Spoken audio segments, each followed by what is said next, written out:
Hi, my name is Daryl, and I'm a veteran.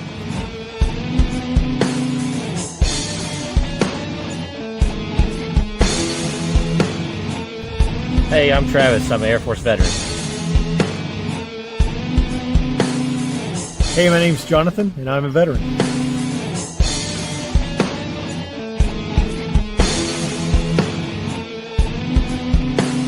Hi, my name's Ashley, and I'm a veteran.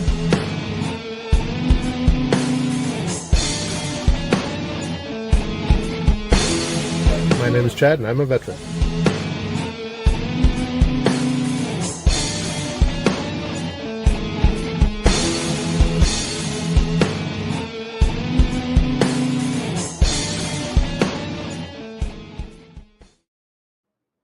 Well, good evening, everybody, and welcome to Conversations with a Vet. My name is Kara Lee. Thank you all for joining me tonight. It's this Sunday. Hopefully, everybody has had a wonderful, wonderful, great, and absolutely beautiful weekend. I know we've been inundated with a lot of rain, and hopefully, some of that has gone to those states needing it that are completely in a drought. But anyway, I have a wonderful guest who has graciously agreed to come on and tell her story. So if y'all would please help me welcome Sonya Achara. Hi. Hi, How are you doing today? I'm good. I'm definitely excited to be here speaking with you. Well, we're really excited to have you, and thank you so much for agreeing to come on.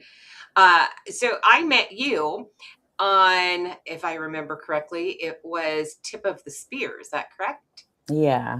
Yeah. And so it was wonderful getting to know you a little bit and then agreeing to come on the channel. So thank you again.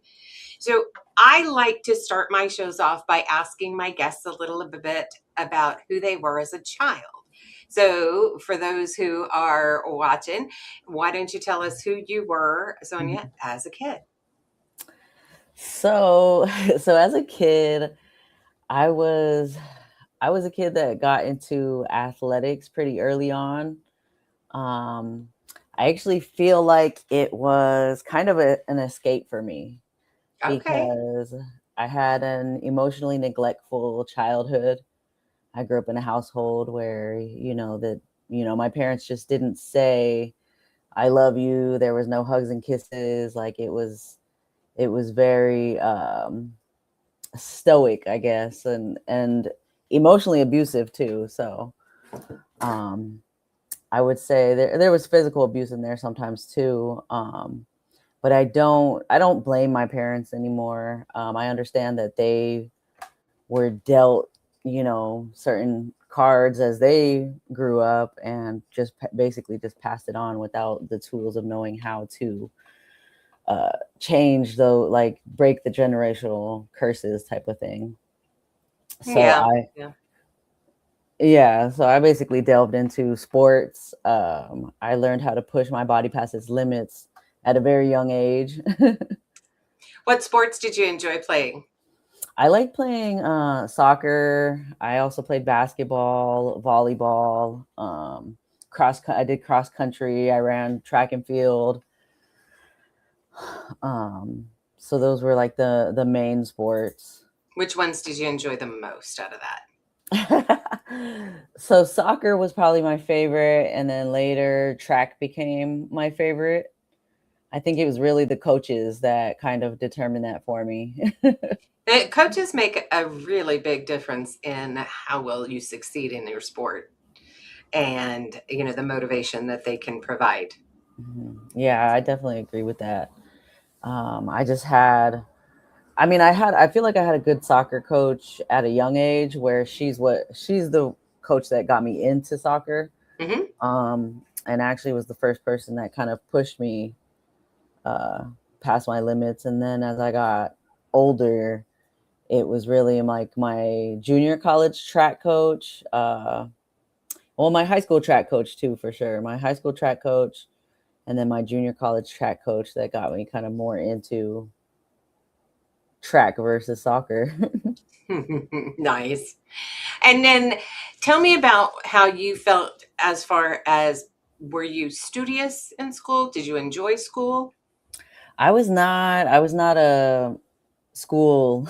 Mm. I didn't like school. I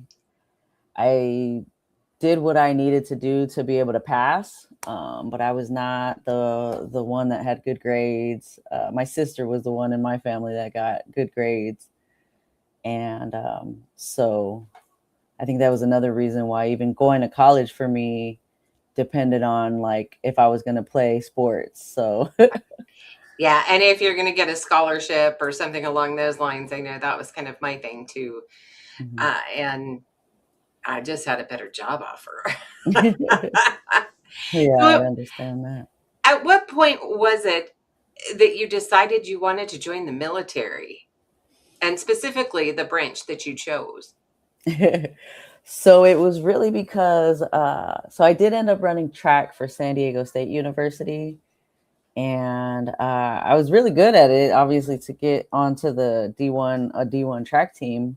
Hmm. But towards the end, it was like my last year there, I had a mental block because I was putting so much pressure on myself. Looking back, this is the reason, but I was putting so much pressure on myself and not wanting to run a 60-second 400, which I had ran sub 60 seconds for a while.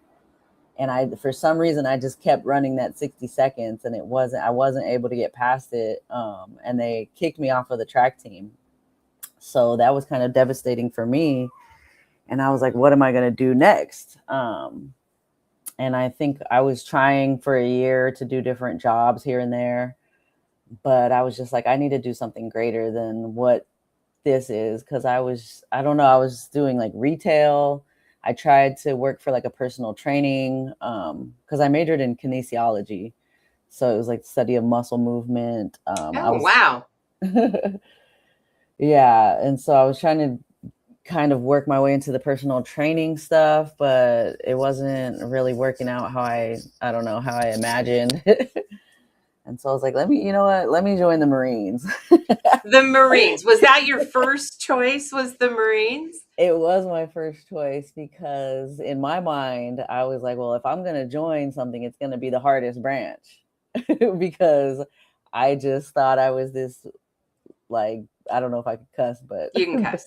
I was going to say this. I just thought I was this badass woman, watching shows growing up, seeing women kicking butt. Like that was like Hmm. what I felt I embodied. That's awesome. That's absolutely wonderful. Really, truly. So, what about your parents? Did you tell them that's what you wanted to do before you signed on the dotted line? I told them after I signed up.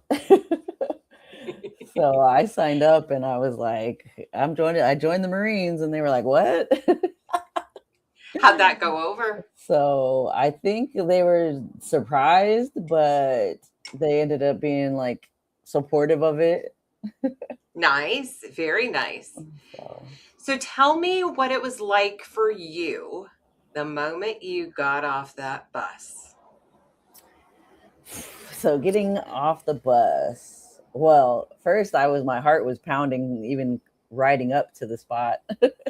Hmm. Because I knew it was just, you just don't know what to expect. You think it's going to be some type of chaos, but yeah, they basically came onto the bus and just started yelling, get out, get out, get out. And we had to run off, get onto the yellow footprints. And yeah, it's nerve-wracking because it's dark. Right. So, they don't want you to know where you're at. Yeah, they don't. They do it on purpose. And so you're standing on those yellow footprints. Did it ever cross your mind that you were standing on the footprints of those before you? I guess I didn't really have time to think about that. um, like all I could think of was just like what did I get myself into?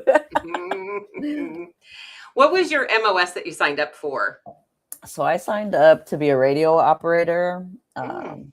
I originally wanted intelligence, but they said that they didn't have it available. So they basically kind of convinced me that radio was cool. And so I was just like, you know what, I'll do it. I just want to be a Marine.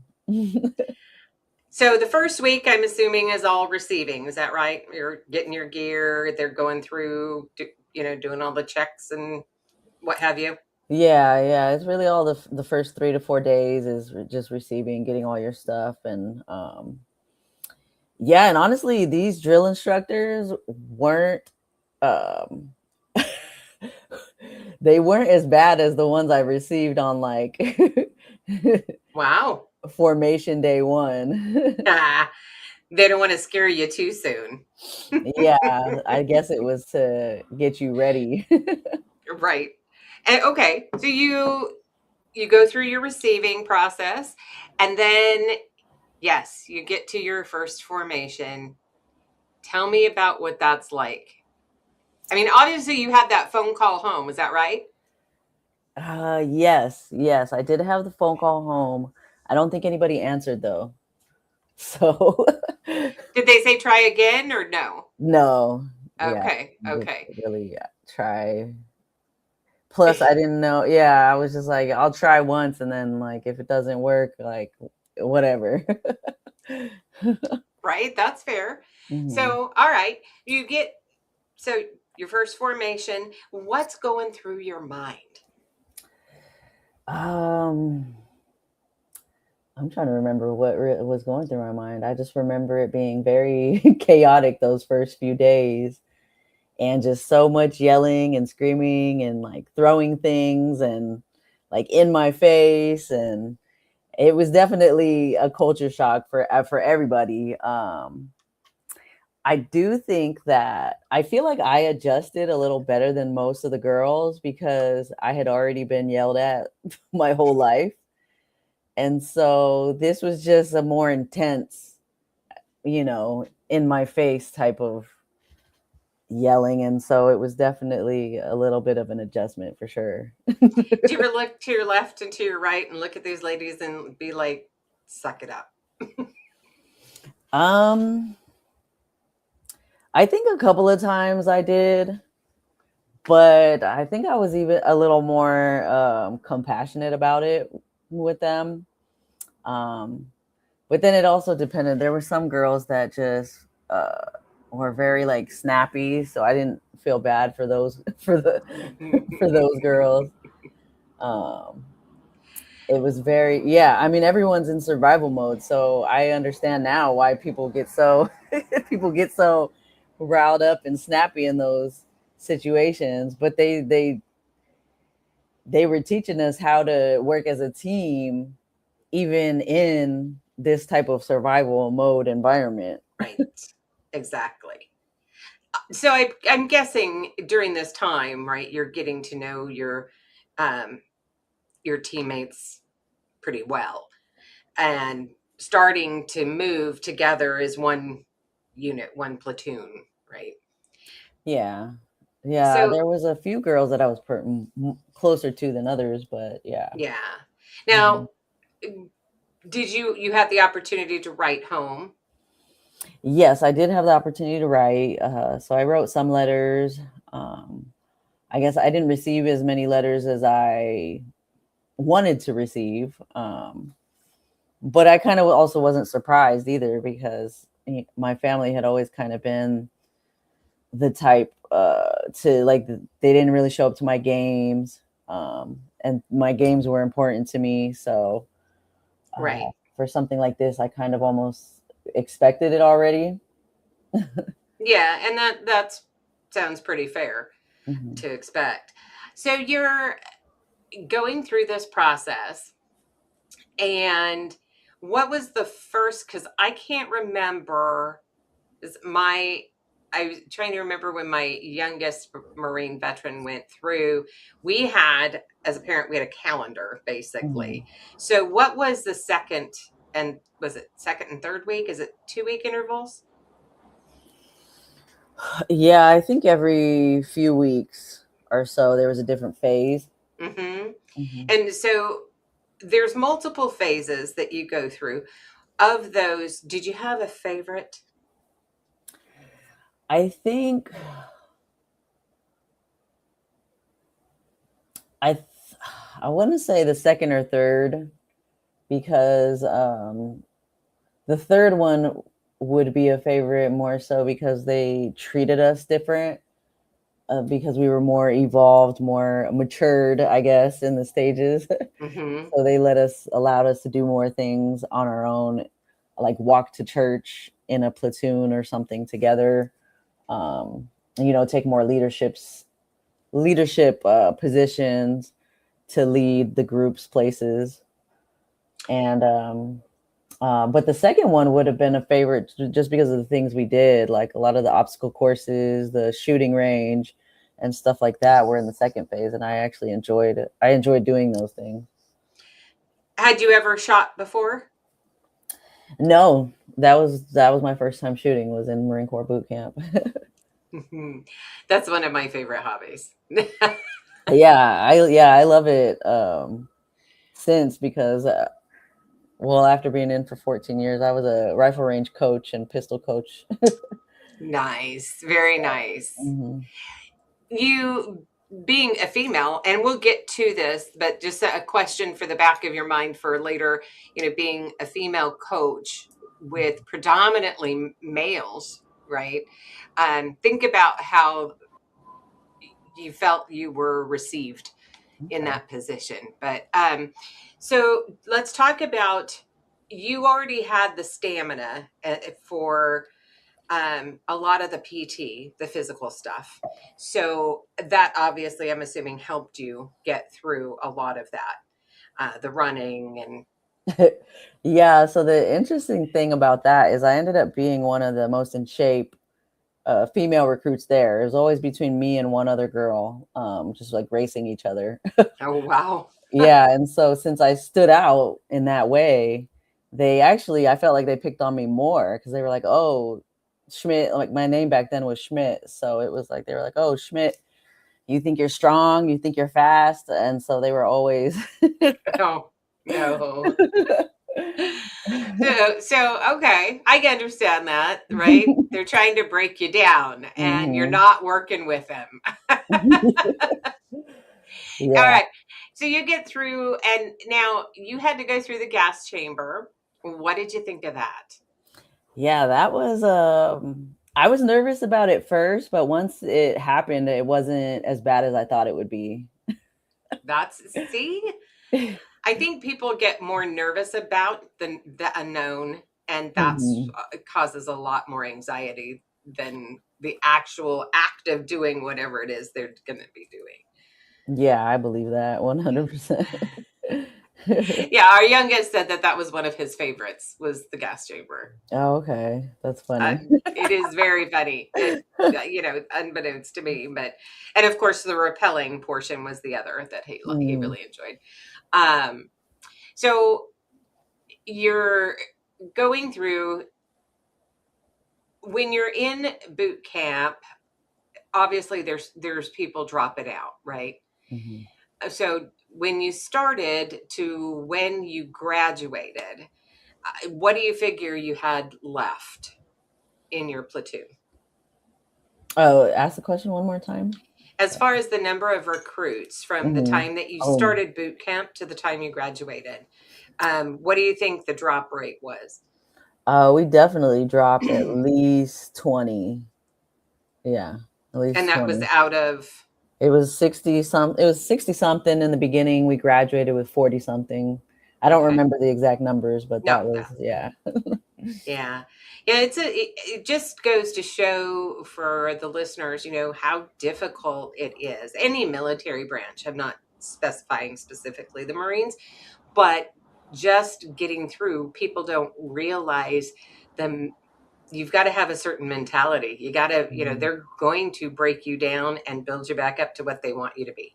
Mhm. And they're going to do it the way that they know how. Mhm. And you kind of have to just suck it up and go. But um, were there times where you just said, I want to just stop? I can't keep doing this. There was never a time for me that I felt I wanted to quit. I think for me, I just got used to it. But the things I will say that annoyed me the most was just the lack of freedom, just not being able to, do all the things that I wanted to do, obviously. But there was never a time that I wanted to quit. Like I knew I was gonna graduate, and I was gonna graduate on time. I wasn't gonna get dropped. And I had already decided that from the beginning. Nice. Tell me about what it was like for the Crucible for you. The Crucible was definitely tough. I think the hardest part for me was the hike at the end, because after all the walking that we had already been doing, that hike almost broke me because I was getting blisters on that hike. Mm-hmm. And so the blisters were so bad, like it was just like painful to walk. And so I really had to suck it up like the last 6 miles, I would say, of that 9-mile hike. I was like just sucking it up the whole time. Wow. What where did you end up graduating from? Where did you go to boot camp? I went to Paris Island because at the time that I joined, it was only women could only graduate. They could only go through boot camp in Paris, South Okay. Carolina. Yeah. Mhm. And that place, the moisture, the storms, when did you go through? Mm-hmm. Yeah, it was 2010, April 2010. Okay, so springtime. Mm-hmm. So it was Yeah. like hot summer when I did the Crucible. Yeah. Yeah. Oh, not fun. Not fun. And what did you think about the sand fleas? Those were annoying also, like definitely, especially during PT, and they didn't want us to like smack. But there, I will say there were times where if it got really bad, they would come by and spray bug spray on us all. That's good. So, so you get your EGA, Mhm. and where do you go from there? Yeah, so for me, I feel like for most of us, the EGA was a very emotional moment. I mean, just because of the tough, crucible that we had to go through, and then we finally get there, and we're like, wow, we made it, and it's Mhm. just you just get overwhelmed with emotion. But after that, we had a week of they called Marine Week where we were able to, we called the drill instructors by Sergeant so and so instead of ma'am or sir. And so that was a fun week. And then we were able to finally graduate and go on leave back home. And then Marine combat training. Um, Marine combat training was fun. I thought it was fun, other than not being able to shower for a little while. That got pretty bad for a little bit, but then going to MOS school was fun. I've met a lot of people that I stayed friends with for a long time from Wow. MOS school, because a lot of them ended up getting stationed at my first duty station with me. Nice. That's Mhm. very nice. Because there's a lot that don't have that same luxury Experience, of yeah. having people that they've gone through with. Mhm. So tell me about your MOS school. What was it like for communications? So my MOS school was it was only 2 months long. It wasn't that long. So it was really more of they actually made me the class commander because I got, I guess when we did our initial PFT there, I ran the best PFT. And so I was the class commander, and it was challenging at times being the class commander because it felt like a lot of the other Marines were like just trying to, I guess, go against. I feel like when you're young in the Marine Corps, you're just taught like this very small snippet of leadership. Like you're supposed to step it up and be a leader, but they don't really teach you how to do that. so you're trying to lead people and make sure people are like cleaning and doing all the things they're supposed to do, and then people are talking back and all kinds of Yep. craziness. Yeah. It's like they don't care about the rank. They don't care about anything till they get called on it, or they actually have some kind of leadership that's coming down on them. But Yeah, because it's only one rank difference at that point. I was a PFC, and there were some privates under me, but there were some that were the same rank as me. So they're like, "Well, I don't, I don't have to listen to you." you, what exactly, when you're going through this course, were they teaching you for communications? So So it's they were more just than just to being a DJ. Yeah, they were teaching us how to operate the military grade radios.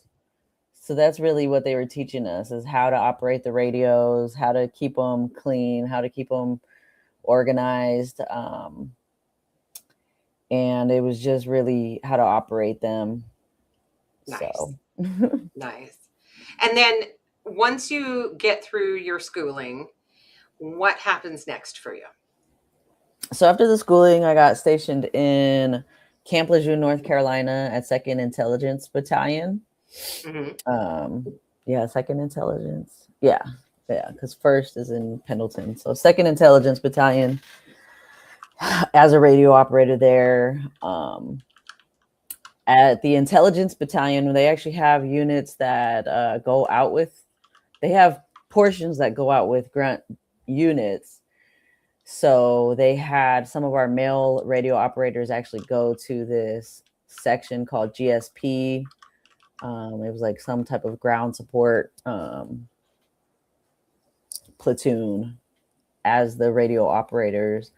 And so as a female, I wasn't able to go with them, basically, because they would deploy with like the counter intel guys, the grunt units and stuff like that. And so you had to stay stateside. Yeah, I basically had to. So I had to stay in the radio platoon, just the normal radio platoon, communications platoon for the battalion, and they would get us. They would take us for deployments. There were little deployments here and there that came up, but we'd have to basically get fapped out to another unit to deploy with them. So I did end up deploying in April 2012 it was when we were coming out of Afghanistan. So it was a logistics battalion where we were just getting all the radio gear from the grunt units. We were taking all their gear and sending it back to the United States. Okay. All right. How long did that last for you? I was there for 8 months. Wow. So I was there in the summertime from April to October. And was this your first time out of country? Yes. Yeah, it was. How did it differ from what you envisioned? I guess I thought I was going to do more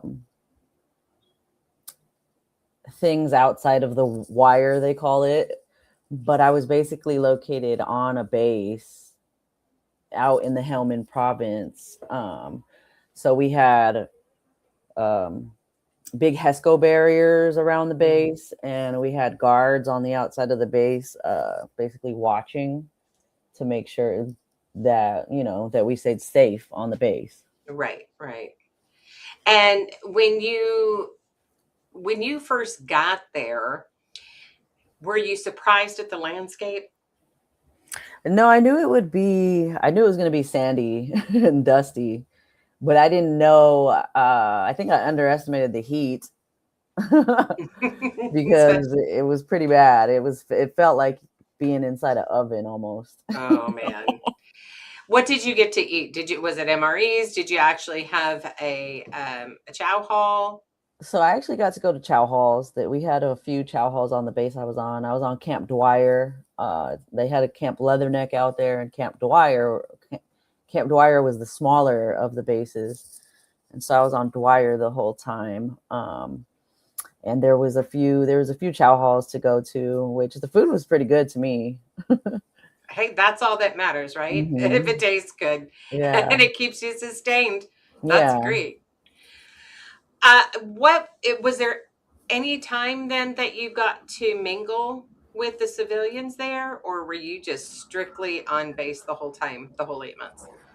I was on base the whole time. I did go. I got to fly in like a helicopter to Leatherneck a couple of times, but the whole time they kind of just left us on base because a friend and I did ask if we could go off base, like patrolling with some of the Marines, and our leadership said that they didn't want us to because basically they're responsible for anything that happens to us. So if we allow you to go off base to patrol and something happens to you, that's on us, and that's not what we came here for, type of thing.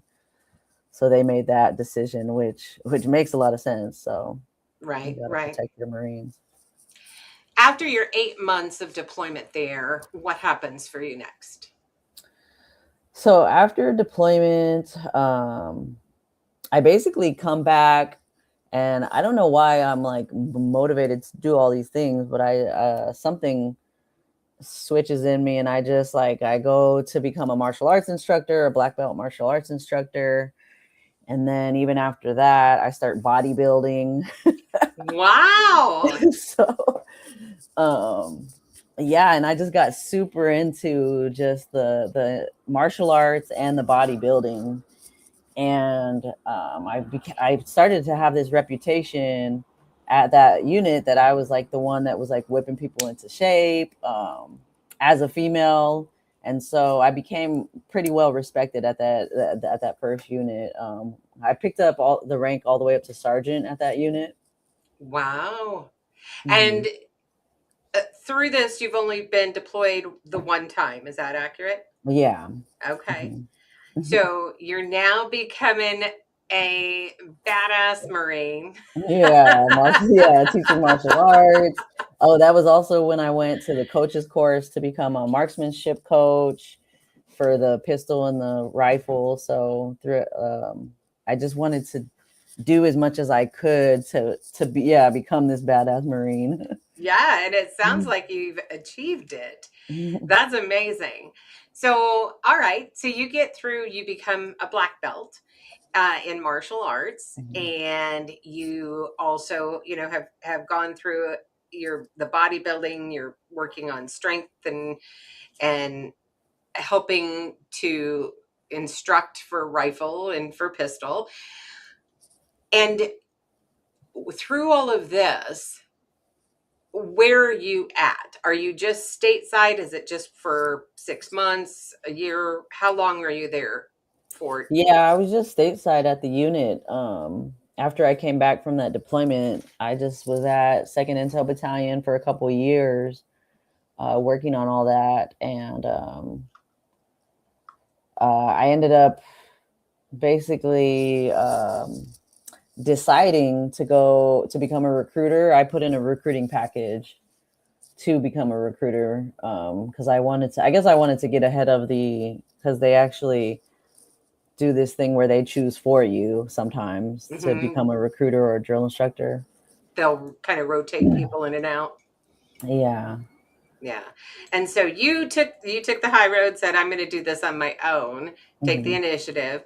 And where were you stationed for that? So for recruiting duty, I ended up getting. I was hoping to get California, but I got sent to Kansas. I was in.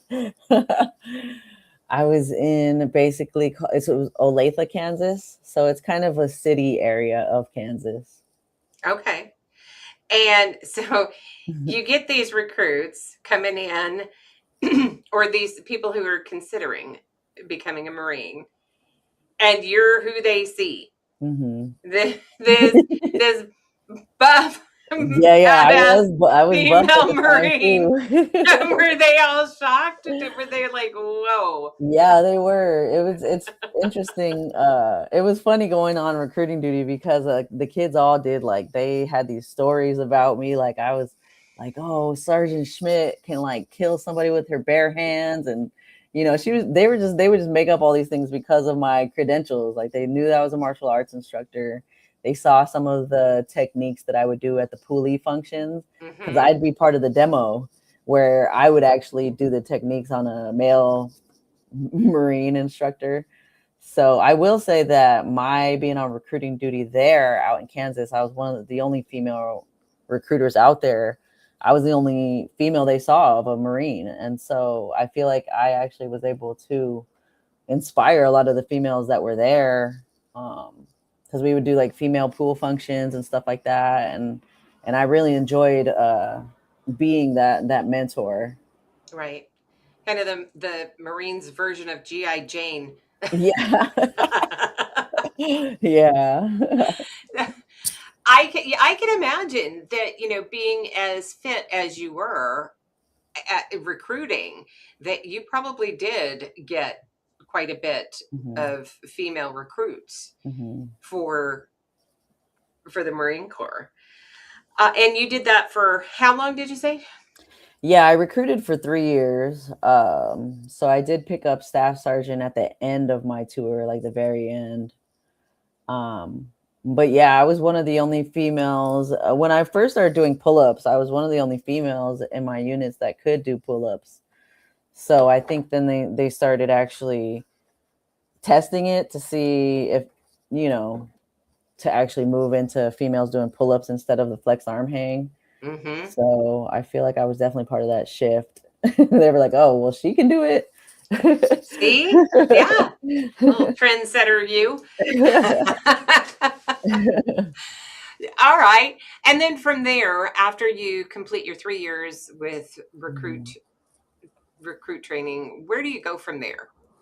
So from there, they allowed me to choose where I wanted to go, kind of. Because recruiting duty was a hard duty. Like, even though there were things about it that I enjoyed, it was one of the toughest duties I had to go through because of just the pressure that they put on you.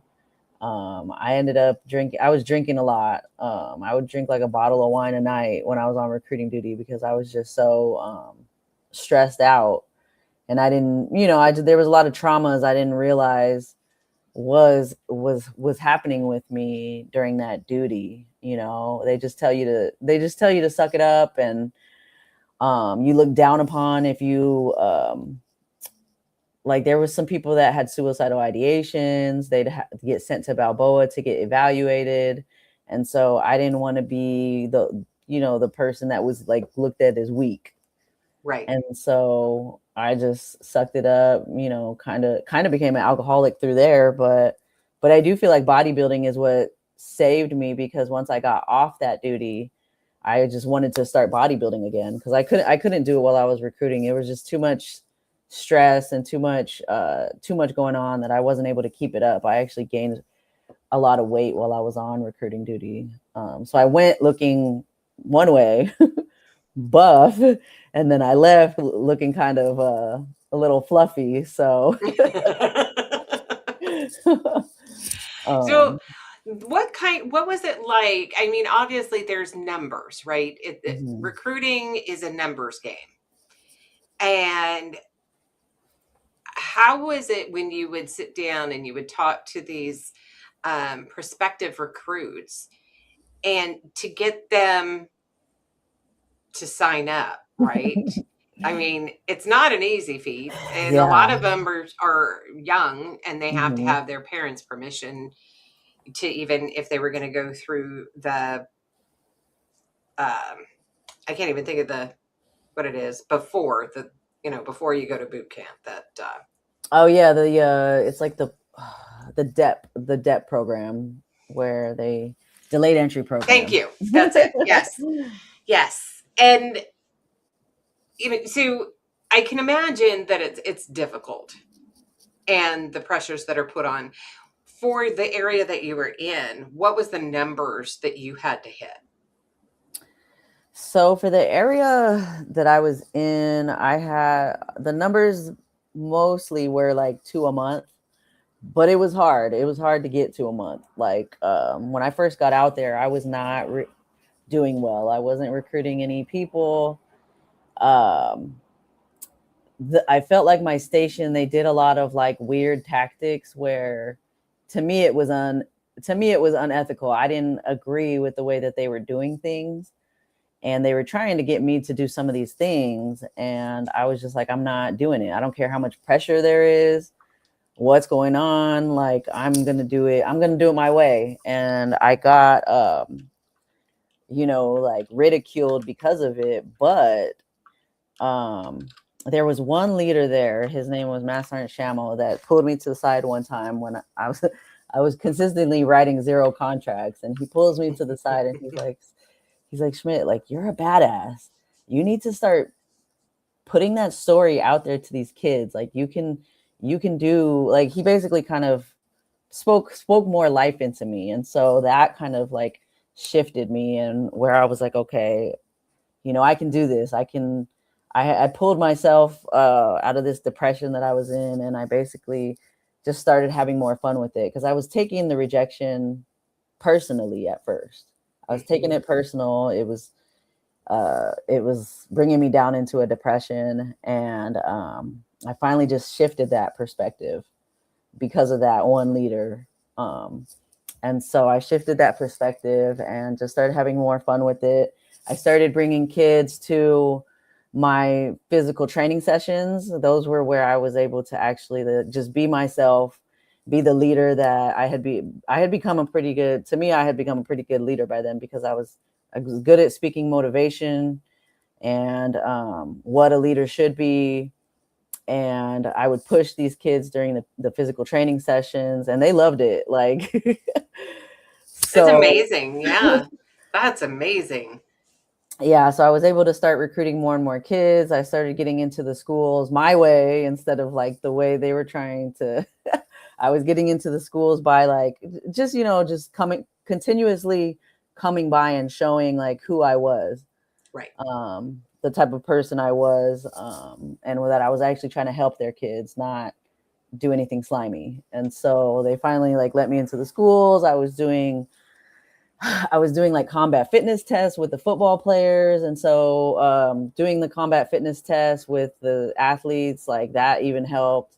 So by the end of my tour there, I was recruiting more people than anybody in my office. Like, we were supposed to do 2 a month. I was doing like 4 or 5. Wow. And so me doing it, ending up doing it my way paid off in the long run. Yeah, that's and there's nothing wrong with thinking outside the box and getting your point across in a different way, but the same message. So I think that's wonderful. So after your 3 years, what happens from there for you? So after the 3 years on recruiting duty, I chose to go to California. So I got stationed in Camp Pendleton, Oceanside. I didn't have much of a choice which unit, so I got stationed at 9th Com Battalion. I just wanted to go to California, so I was happy with that. And coming off recruiting duty, I honestly looked at it like this isn't anything compared to, because some people at 9th Com Battalion kind of were, I guess they had a negative outlook on it because there was a lot of work to do there. But for me, it was better than being on a recruiting duty, because now I have my weekends and my holidays back. And so I'm happy to be here at 9th Com Battalion. I come as a staff sergeant, so I'm in a leadership role, and there's a lot of things at my platoon. So my MOS changed as I went back from recruiting duty. It had changed. So it went from being just radio to transmissions. Oh. And so once I got to 9th Com Battalion, my platoon happened to be a piece of equipment I had never worked with before. Oh, no. It was called a Track 170. And it was just this big, bulky thing that you have to set up, and it kind of talks to somebody across the land. And it was just weird. So I had to kind of humble myself and have the Marines teach me. Right. Like, you have to see, like, I've never seen this equipment before, so I'm not going to act like I know it all. And they basically taught me how to use it. But then at the same time, when I was planning field ops, they said that the Track 170, the last few field ops, they couldn't get it to work. But me and this female lieutenant, actually got it to work. Nice. Because of I think it was all the planning that because me and her worked well together. We were able to do a lot of things, and I was like, I'm the type of person, like, I'm going to make it happen. So whatever I didn't know, I was going to find out. And I was running around all over the place trying to plan this field op with this lieutenant. And it ended up being a huge success. And I felt that was, I felt it was because, like, we respected our Marines and we learned from them, and it was more of a reciprocal type of relationship, not like I'm the leader, you have to listen to me. Yeah, it doesn't always work. I mean, theoretically it should work, but yeah, I get that. And so your field op went without a hitch then? Yeah, I did. Nice. And so I guess So, after, or what was your question? oh, I was gonna say, yeah. So what happens after that for you? Yeah, so after that, they ended up, yeah, I just built a reputation as being one of the staff NCOs that can, like, make things happen, and there wasn't that many at the time that could. And even though we had a lot of staff NCOs in our platoon, in our company, they ended up choosing me to go be the company gunny up at headquarters company. Wow. So as a staff sergeant, I went to go be the company gunny. It's usually a E7's job, but I was an E6 doing the job. And I basically had some of the people in my company that I was, like, technically in charge of were gunnies and staff sergeants. And so it was another leadership situation where I had to learn how to navigate things in a more diplomatic way versus, just trying to tell people what to do. Right, right. And how long were you in that position for? I did that position for about a year, and then they ended up switching me to, they pushed me over to, they actually kept me in headquarters company, but I ended up being like the what is that called? The chief. It was the chief who, the training chief. So I did all the training for the battalion as far as PFTs go, CFTs. I was also in charge of the BCP program, the force fitness program. Well, which the BCP program became the force fitness program, but yeah, and ninth Com, we actually did our own ranges. So we would do our own shooting ranges for the whole battalion, and I was in charge of actually planning that and executing that for the battalion. Wow. That's a lot. I mean, really, that's quite a bit of Yeah. responsibility that you have at your fingertips to have to take care of. And how were you able to manage juggling all of that? So they did actually, since it was such a big battalion, they did have me and one other guy in charge of it. So I was kind of co in charge of it. Mm-hmm. So I think we worked well together, and we were able to do some good stuff for the battalion. So that helped. I think if I was by myself, it would have been a little tougher. But I did, I learned a lot from the situation, just being in that position. And I definitely feel like it actually helped me get ready for my the next unit that I went to. So tell me about the next unit. How'd that play out?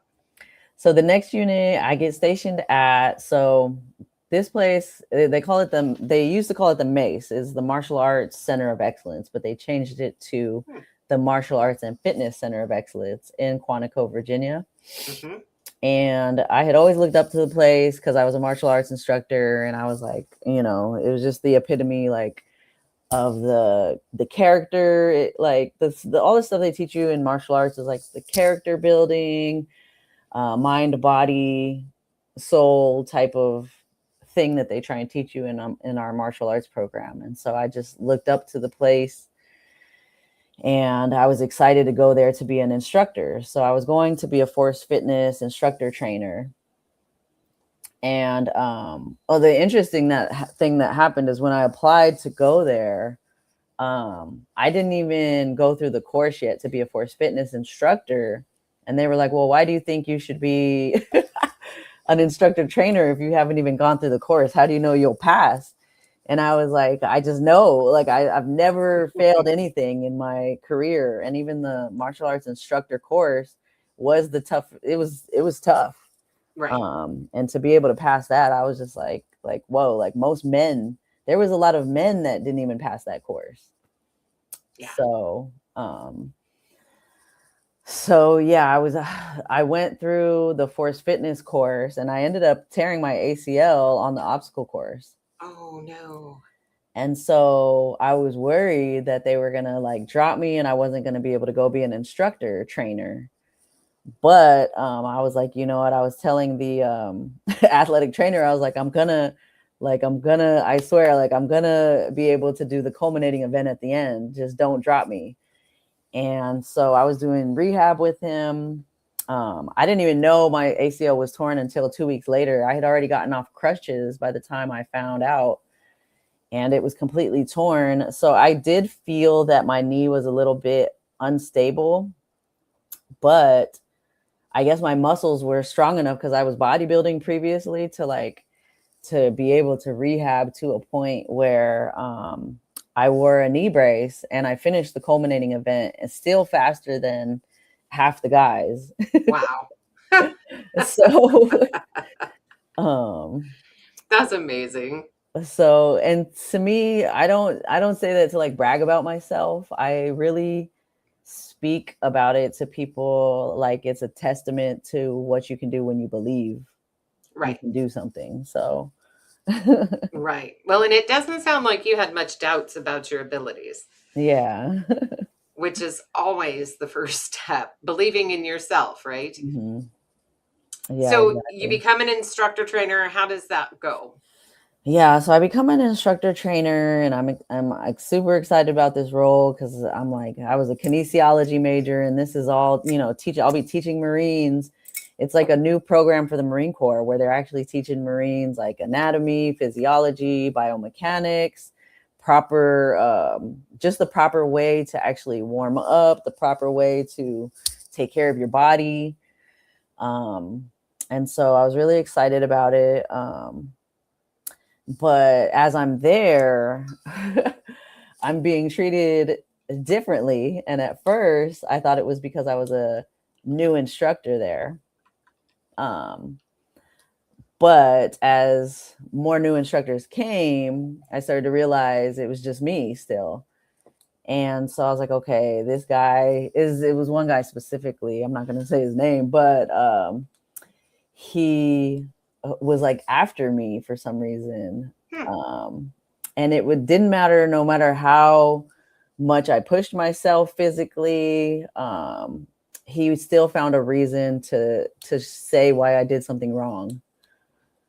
And so he continually was doing that. And after a while, I started realizing he started doing that to other females too. We got a couple more female instructors, and we had female students. And he was just on the martial arts side where he had 4 red tabs, which was 4 red tabs means, for those of you that don't know, it's like a 4th degree instructor trainer. And so you actually make the instructors at that point, but you're a 4th degree black belt type of thing. So they kind of looked at him like he was God. And he would talk bad about me to the command, like saying that I was a bad instructor and I couldn't do this and I couldn't do that right. And so there was a lot of things like it was like he changed the perception of people at the command about me. Wow. And I started to talk to a therapist while I was there. This was my first time reaching out to a therapist because of what was going on at work.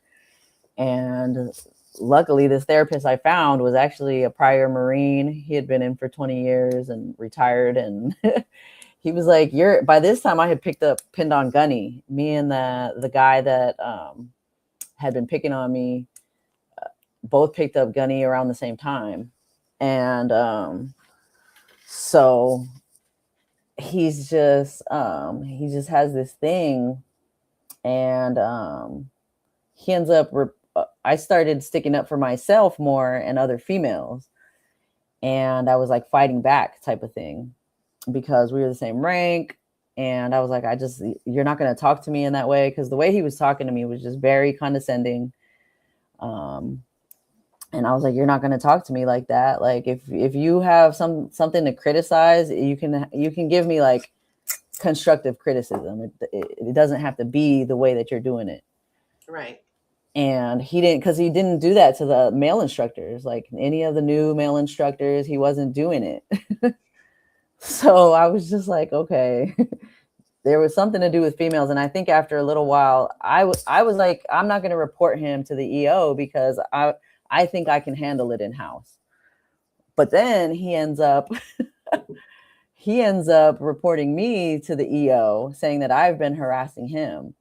Then yeah, and this was crazy, because he ends up getting the guys, and I thought these guys were my friends, to corroborate his story that I'm harassing him. But the females, it was like me and two other female instructors that had more of the same story. And so I end up talking, they end up saying that they sided with him.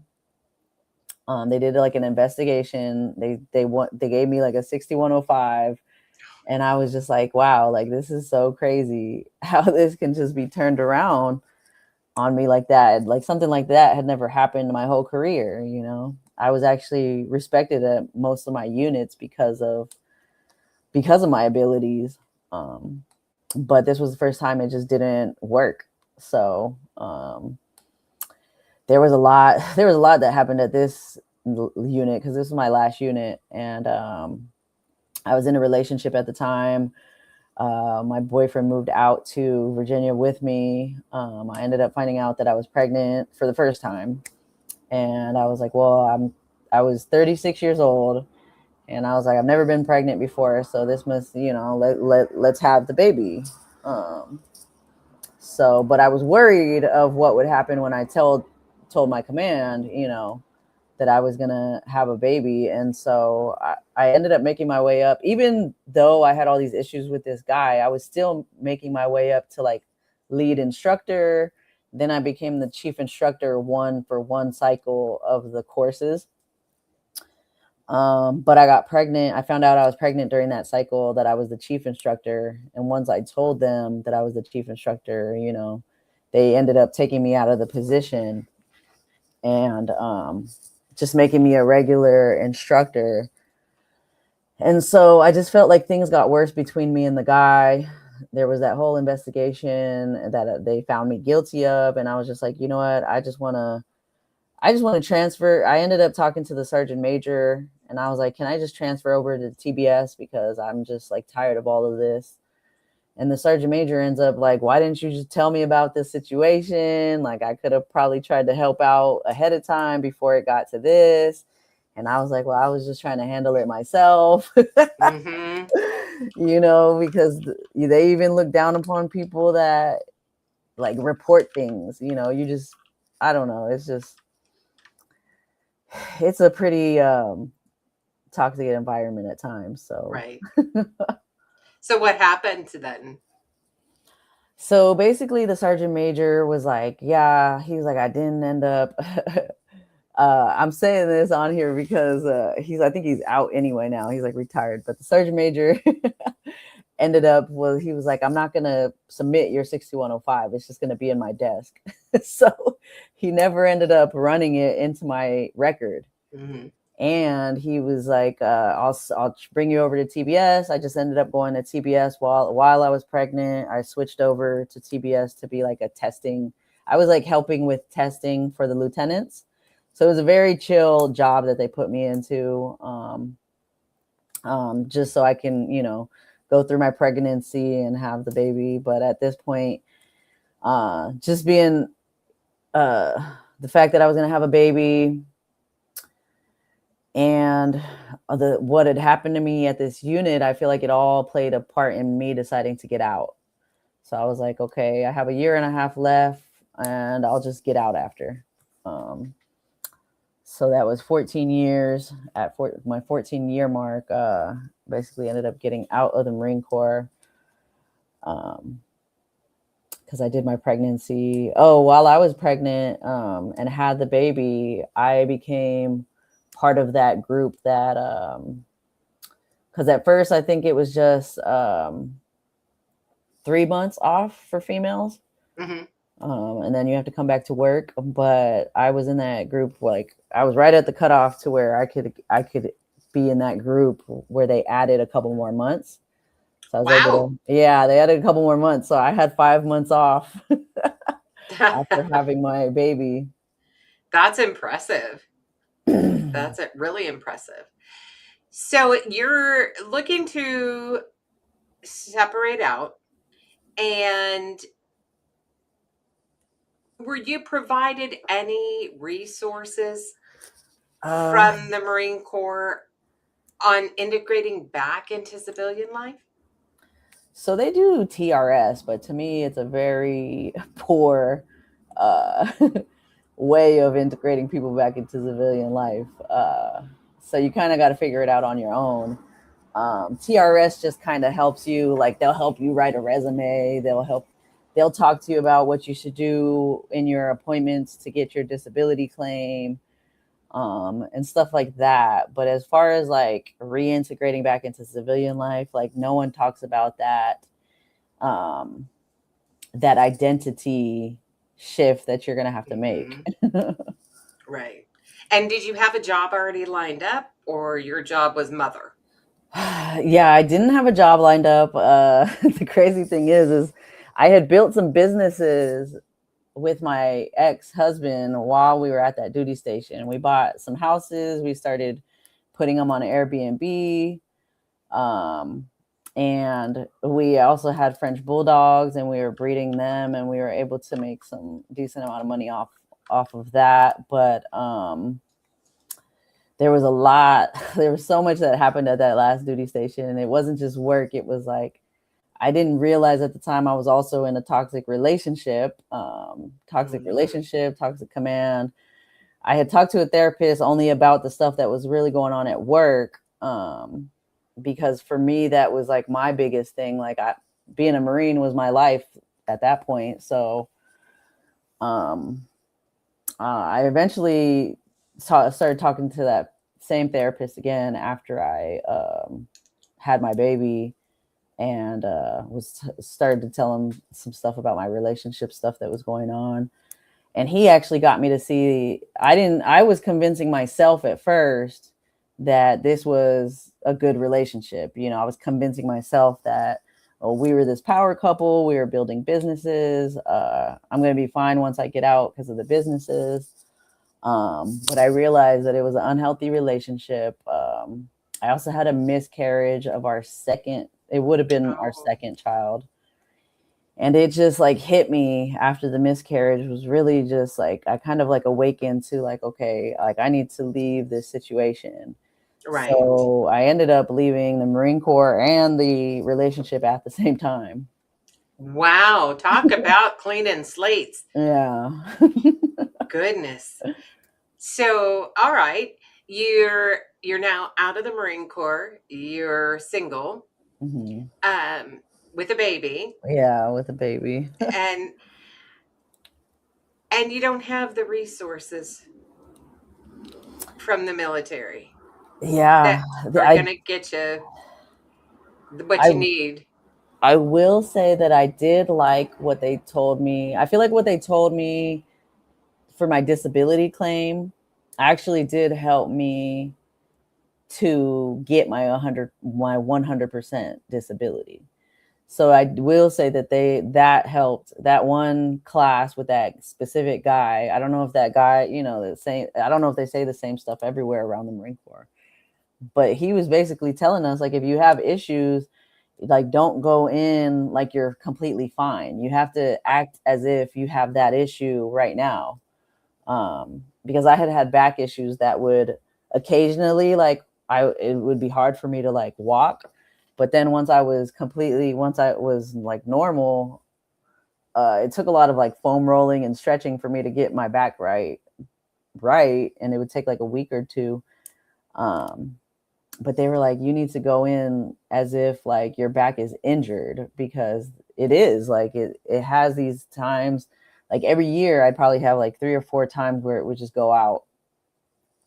And so there was a lot of things I was able to claim, especially with the martial arts and the joints and stuff like that. So I do think they prepared me a lot better than I think they've prepared others in the past to get that 100% disability. Well, So that helped. Yeah. So where are you at today with your life? What are you doing today? So now I actually I'm in a master's program. It's a master's in consciousness, psychology, and transformational leadership. And the reason why I chose this degree was because I actually started to kind of unravel all the things that had happened to me in my last unit, my last relationship. And it was just I felt like it was such a dark night of the soul, having to leave all that, and like, who am I now? Like, Right. I had What's lost your myself. identity? Yeah, exactly. I had lost myself in the relationship. I didn't know who I was, what I was like, what am I doing here? So I had to really find myself, ask myself the right questions, like, how did I get myself in this situation? And I started to realize that a lot of my subconscious patterns from childhood followed me as an adult. And I didn't know that, just ways that I reacted to things, and even getting into certain relationships, even joining the Marine Corps, was all like because our nervous system doesn't attract what's healthy, it attracts what's familiar. Yeah. And so I started learning all these things about the nervous system, how it actually really works. And I started becoming more aware of my own subconscious patterns, and I was able to start to rewire these patterns. And I would say that I've come into more of a secure attachment, instead of, I found out that I was, an anxious attachment style. And so that usually attracts the avoidant attachment styles. And in some cases you can call them narcissists, but I refrain from labeling people, just because I realize when you start to label people and things, like your brain will actually perpetuate it. And so when you stay away from labeling things and actually get more into your own power and start to change your own inner, it's basically what's happening on the inside of your body. You can feel like the anxiety in your chest, or everybody is different in how they feel things, but it's about getting more connected with your body and how you feel certain things, to be able to actually figure out like how to navigate life, if that makes sense. And so what I do now is I actually teach people how to rewire. And you're basically rewiring into it's not necessarily a new identity, it's shedding the layers of identity that was conditioned into you, whether it was childhood, military, because they program you in the military for sure, going through boot camp and all of that, like, is a programming. Right. And so once you're out, it's like most people are hyper vigilant. I was definitely hyper vigilant, but I learned to rewire out of the hyper vigilant state, learn how to trust myself and life a lot more. And then I started having different experiences. So the sciences are showing it. A lot of people more and more people are starting to experience it now. And so I've actually written a book. I wrote a book last year, but it was just my memoir. But this book is basically going to be my flagship book for this program, where it's called I've Got Me. And it's like learning how to regulate your nervous system, and basically coming home to yourself. Wow. And when does this book come to fruition? When is it out for the public masses? So I just literally actually just finished it, finished the final round of things before we got on this podcast. And so I plan to actually get the cover and everything done next week, get it formatted, and have it for pre-order within the next week or two. That's amazing. Congratulations. Now, and this is all part of the Identity Recode for Veterans? Yes. And so the Identity Recode for Veterans is the actual program I have where it's a transformative program to be able to, you come home to yourself to where you're so securely attached to yourself that it doesn't matter after this what you do. Like most people become attached to their achievements, whether it's degrees, where you work, all of these different things they become attached to. And with this program, you actually become so securely attached to yourself that nothing like nothing else matters. And you start to, and it does, I feel like it has brought my purpose out more. The more I shed that was not truly myself, because a lot of these patterns they're not who we are. They're just adaptations that our nervous system created because we lacked connection growing up. Right. And so it was just things that our nervous system reacted to, and we can change those things about us. Our true essence is our personality, where it's the loving part of us, the compassionate part of us. A lot of us grew up, I feel like, especially military members and Marines in general, we grew up with a lot of like beating ourselves up. And so that's through our childhood, and even in, through the Marine Corps, they don't make it any better because you have to be perfect. It's just this perfectionist mindset, not messing up, and you start to beat yourself up a lot especially while you're in the Marine Corps. Right. And that self-doubt. Yeah.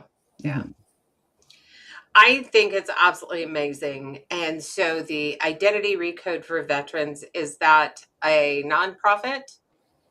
So right now it's for profit, but I work for a nonprofit called the Fallen Outdoors, and I do host like bonfires, hikes, and kayaking events for military members, any veteran that's in San Diego. I have that group, I have like a WhatsApp group, and so I post things on there all the time about events, other events that are going on in San Diego for veterans. And I have the nonprofit to pay for like the kayaking events and stuff like that. And so I do plan to start hosting retreats too. And so I was talking with a nonprofit about possibly fundraising to be able to get people to go through the retreats for free, because the retreat will be, the Identity Recode retreat. And it'll be a transformative experience to where you'll learn all the tools that you need to like go forward. Nice. Very nice. So for those out in the chats, if you have some questions for Sonya, go ahead and put them in. I have one from G23, and the question is, if she could go back to anywhere she was stationed or visited and take her family and friends, where would it be and why? That's a great question. Yeah, that is a great question. I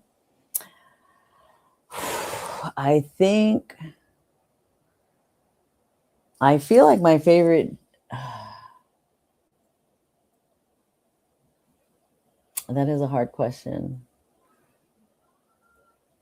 I guess if you want to talk about being able to show people things, then I would say maybe the duty station in Virginia, because it has a lot of history there. And so there's definitely a lot of good things to be able to show people there on Quantico, because you have like the OCS, the TBS, that's all the officer training. For those that don't know what that is, the officer training is there. Then they have the martial arts history there. And so I think there's a lot of cool things to see there.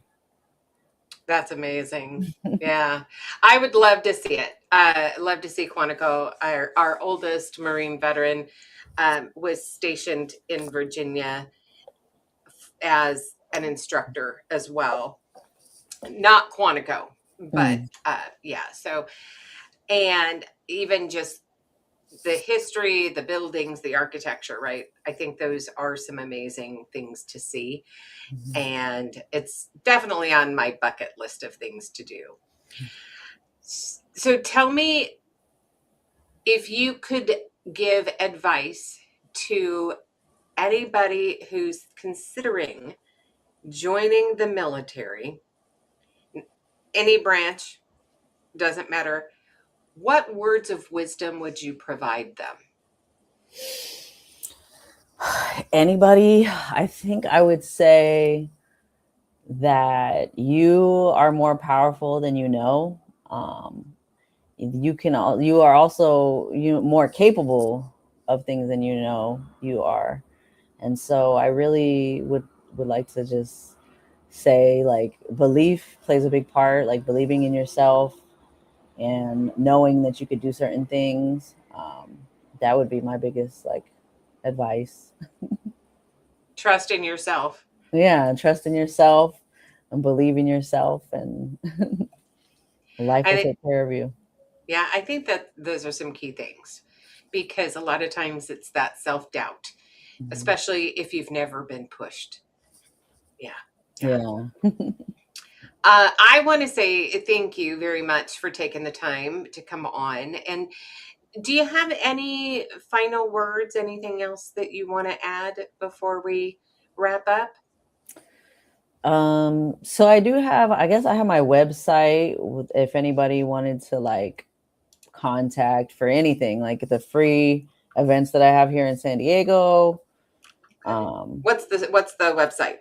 It's sonyaachara.com.